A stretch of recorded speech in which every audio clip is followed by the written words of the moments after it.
Hello everyone, welcome to my YouTube channel banking with Harji. मेरा नाम है हरजिंदर और आप सभी का मैं अपने इस चैनल में स्वागत करता हूं। जैसे कि वीडियो के थंबनेल में आपने देखा कि how to improve marks in approximation and simplification, तो मैं इस वीडियो में उसी चीज़ के बारे में डिस्कस करूंगा, उसमें अपना ओपिनियन दूंगा और अपने 5 टिप्स आपको बताऊंगा। So let's get started.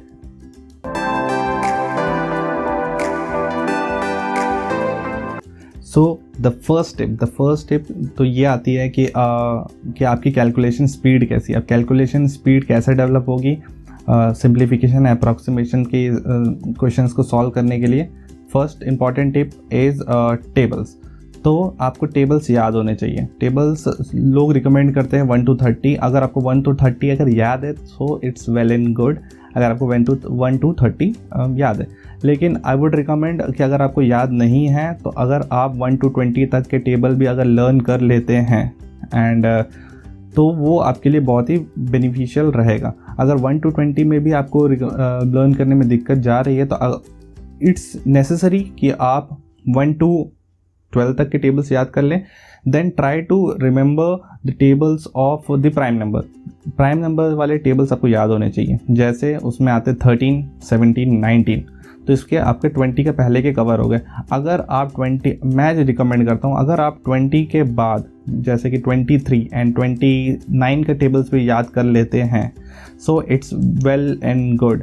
और याद करने का तरीका क्या है, मतलब आपको याद कैसे हो जाए कि आप रटने लग जाएं तो आपको याद हो जाए, वैसे नहीं हो पाएगा। तो इसे याद करने का तरीका ये रहेगा कि आप हर रोज़ उठें।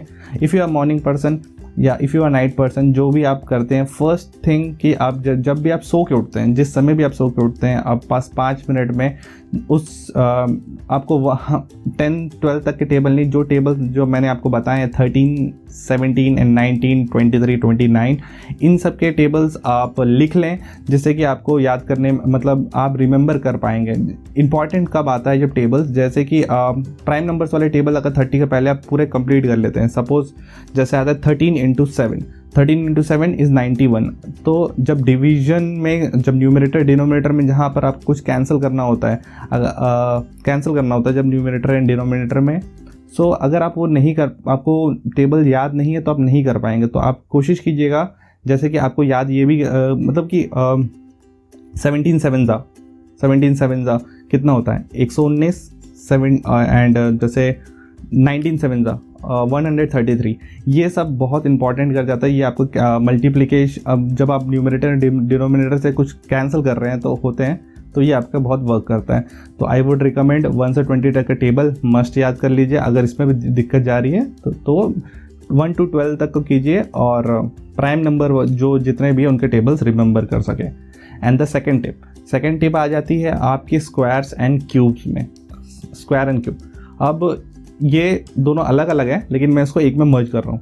स्क्वायर एंड क्यूब्स, अगर आपको, मैं जो रिकमेंड करता हूँ, अगर आपको स्क्वायर एंड क्यूब 50 तक रिमेंबर होते हैं तो मैं आपको डेफिनेटली बोल सकता हूँ कि आप एज ले जाएंगे अपने कैलकुलेशन स्पीड में और क्वेश्चन में। और 1-2 नंबर से अगर सेम प्रैक्टिस और सेम नॉलेज वाले 2 पर्सन है और अगर आपने 1 to 50 तक का आपको स्क्वायर्स याद है तो आप एज ले जाएंगे, 1-2 नंबर उनसे ज़्यादा ला ही लेंगे। अब जैसे कि आपको लोग रिकमेंड करते हैं 1 to 30 तक का टेबल याद कर लें, लेकिन मैं आपको ये बोलूँगा कि आप 1 से 50 तक का कर लें। 1 से एटलीस्ट 40 तक का करें। 50 का जो 41 से 50 की सीरीज़ होती है उसके बीच में उसका एक अप्रोच होता है, एक छोटा सा अप्रोच होता है 25 माइनस समथिंग वाला। वो मैं आपको अपने नेक्स्ट वीडियो में बता दूंगा, या जो वीडियो में ट्यूटोरियल्स बताता हूँ उसमें मैं बता दूंगा कि किस तरीके से वो रिमेंबर करना है। लेकिन अगर आपको 1 से लेके 40 तक का स्क्वायर्स अगर याद है जैसे कि तो आपका काम बहुत ही आसान हो जाएगा। जैसे कि अब स्क्वायर्स याद है तो आपको स्क्वायर रूट में मदद हो जाएगी। जैसे कि कोई क्वेश्चन आप सॉल्व कर रहे हैं जिसमें आ जाता है under root of 1521 under root किसका है 39, तो आपको ये चीज़ आपको निकालनी नहीं पड़ेगी अगर आपको रिमेंबर करते हैं, और आई एम डेफिनेटली श्योर ये बहुत हेल्प करती है। अब आता है क्यूब हार्ड, मतलब मैं आपको रिकमेंड करता हूँ क्यूब्स आपको याद होने चाहिए 1 से लेकर 20 तक। अगर आपको क्यूब्स 1 से लेकर 20 तक रिमेंबर करते हैं तो आई एम डैम श्योर कि आप एज ले जाएंगे। सही बता रहा हूँ, एज ले जाएंगे आप लोगों से, क्योंकि लोग प्रैक्टिस इतना नहीं करते हैं और अगर आप ये रोज कर लेंगे 1 से लेकर जैसे उठते साथ फर्स्ट काम आप जैसे टेबल्स किया, स्क्वायर्स किए एंड ये क्यूब्स किए आपने, तो क्यूब्स अगर 1 से 20 तक आपने कर लिए तो आप एज ले जाएंगे लो से और 1-2 नंबर ज़्यादा ही लाएंगे। So the fourth tip is percentages and fraction. अब परसेंटेज एंड फ्रैक्शन को बोलने का मतलब क्या होता है? परसेंटेजेस जैसे कि आपको जैसे आपको पता होना चाहिए किस परसेंट का फ्रैक्शन क्या होता है, सब पता होना चाहिए नहीं। आपको जैसे 1/1 100% होता है, 1/2 50%, 1/3 33.33%, 1/4 25%, 1/5 20%, ऐसे करके जो फ्रैक्शन है 1/6 1/7 1/8 1/9 टिल 1/20, ये तो मैं आपको बोलता हूँ आप मस्ट होने चाहिए अगर आपको अपने सिंप्लीफिकेशन एंड अप्रॉक्सीमेशन की स्पीड में उसमें आपको ज़्यादा मार्क्स फेच करना है। तो क्यों इंपॉर्टेंट है? सपोज एक क्वेश्चन आ जाता है 11.11% ऑफ 900, जो कि अगर आपको पता है कि 11.11% का जो फ्रैक्शन होता है 1/9 होता है, अगर वो 1/9 है और आप उसको मल्टीप्लाई करते हैं 900 से, तो ये वैल्यू आ जाती है 900 और मल्टीप्लाई करते हैं 1/9, तो आंसर आ जाता है 100। सो अगर आपको ये पता है तो आपके लिए बहुत बेनिफिशियल रहेगा। तो ये थे मेन, और इन सब से ये इस क्वेश्चन को ये आपके टूल्स हो गए कि ये इस तरीके से आपको ये पता है, स्क्वायर्स पता है, आपको क्यूब पता है, आपको परसेंटेज वाले चीज़ भी पता है, लेकिन ये सब आप तब अप्लाई कर पाएंगे जब आपको एक अच्छे से पता हो कि BODMAS कैसे अप्लाई करना है। BODMAS very important. सपोज जैसे कि उसमें bracket, of, then division, multiplication, addition and subtraction. Suppose एक क्वेश्चन है 8 मल्टीप्लीकेशन 10 डिवीजन 5, तो आप फर्स्ट 8 मल्टीप्लिकेशन 10 नहीं करेंगे, आपको BODMAS का रूल पता होना चाहिए। आप फर्स्ट 10 डिवीजन 5 करेंगे जिसका आंसर आएगा 2, देन 2 को 8 से मल्टीप्लाई करेंगे जिसका आंसर आएगा 16। तो ये बहुत लोग मिस कर जाते हैं कि बाकी सब प्रैक्टिस कर लेते हैं, बाकी सब रिमेंबर कर लेते हैं, लेकिन ये BODMAS का रूल सही तरीके से अप्लाई नहीं करते हैं। ओके, सो ये आपको टिप्स बहुत ध्यान रखनी है। और अब ये सारी टिप्स होगी, अब इनको प्रैक्टिस कैसे करना है? जैसे मैंने पहले ही कहा था कि if you are a morning person, और जब भी जिस समय भी आप उठते हो तो आप हर रोज़ एक हैबिट बना लें इसे लिखने की, कहीं स्टिक करके आप दीवार में लगा दें। ये भी एक सही प्रोसेस है, लेकिन मैं आपको ये बोलूँगा कि हाँ, आप दीवार में आप जिस दिन जैसे आज लिख रहे हैं आप उसे स्टिक कर दीजिए या कहीं रख लीजिए, फिर उठिए, अगर नेक्स्ट डे फिर लिखिए, फिर रखिए, नेक्स्ट डे फिर लिखिए, फिर रखिए। जिस तरीक़े से आप ऐसे करते रहेंगे तो ये आपके लिए आपको रिमेंबर भी फास्ट होगा, और लिखने से मुझे ऐसा लगता है जब हम कुछ लिख लेते हैं तो वो ज़्यादा समय तक रिमेंबर रखता है ब्रेन।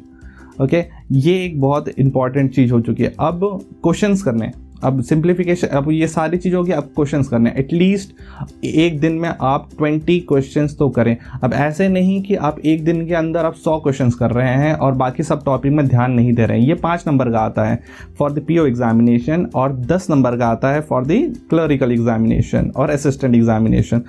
तो आप, और ये प्री में आता है, तो फर्स्ट प्री को क्लियर करना बहुत इंपॉर्टेंट है।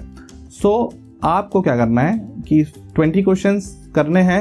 अगर आपने स्टार्ट नहीं किया तो आज से ही स्टार्ट कर लीजिए 20 क्वेश्चंस। अगर बहुत वर्स्ट सिनेरियो पकड़ता हूँ कि आपको एक क्वेश्चन करने में 1 मिनट लग रहा है, और ये आप ग्रेजुअली रोज करते जाएंगे। अगर आप 20 क्वेश्चन को 8 मिनट या 9 मिनट तक में कर पा रहे हैं, तो आई एम डेफिनेटली श्योर कि आप 5 क्वेश्चन को 3 मिनट के अंदर कर जाएंगे। और एक नंबर का बहुत वैल्यू करता है एग्जामिनेशन में।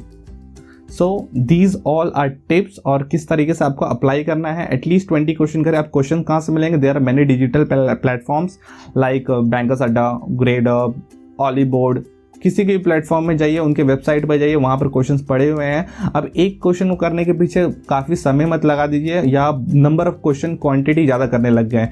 जैसे कि एग्जामिनेशन अगर अभी पास में है examination, RRPO and clerical examination, तो अगर आप इस टॉपिक के ऊपर ज़्यादा समय एक दिन में दे रहे हैं, ये अच्छी बात नहीं रहेगी। अगर आप पार्टली डिवाइड कर रहे हैं, अगर आप रोज़ हाफ एन आवर दे रहे हैं, या आप रोज़ मतलब इस टाइप के क्वेश्चंस को 20 मिनट्स दे रहे हैं, आई एम डेफिनेटली श्योर आपका एग्ज़ाम में मार्क्स ज़रूर बढ़ेंगे। सो मैं ये उम्मीद करता हूँ आप ये प्रैक्टिस करेंगे, और हर एक टॉपिक के ऊपर किस तरह के टिप्स अप्लाई करना चाहिए, किस तरह के अप्रोच अप्लाई करने चाहिए, इस चीज़ के मैं वीडियोस लाते रहूँगा। So if you like my video do subscribe, और अगर आपको टिप्स मेरे अच्छे लगें तो कमेंट कीजिएगा, और किस टॉपिक के ऊपर मैं अपने ओपिनियन रखूँ, अपने टिप्स लाऊँ, ये भी आप मुझे ज़रूर बताइएगा। सो थैंक यू, प्रैक्टिस कीजिए, stand up, it's the time, exam आ चुका है, लग जाइए।